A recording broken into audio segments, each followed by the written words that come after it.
Welcome back everyone in this Java and DSA series. And if you are new here, don't forget to hit that subscribe button.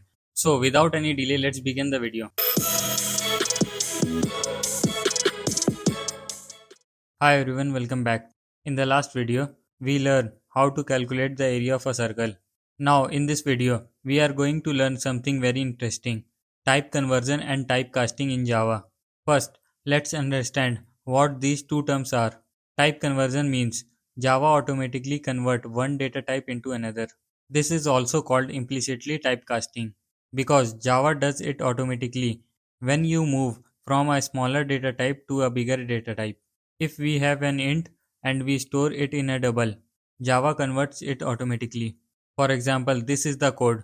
So here num is an integer 10. When I store it inside a double variable, Java automatically converts it to 10.0.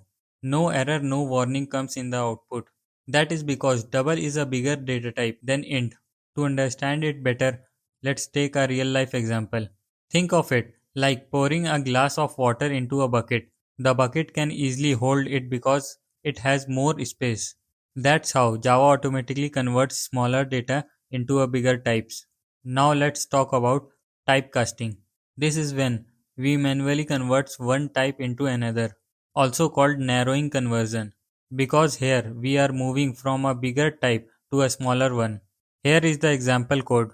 So here our price was 9.99, a double value. When I convert it to int using int before price, Java removes the decimal part and gives 9. That is called typecasting because we did the conversion manually. Let's take a real life example. It is like a pouring water from a bucket into a small glass, only a part of it that a glass can contain. In the same way, when we cast a double into an int, only the whole number part is stored and the decimal part is lost. So that's the difference.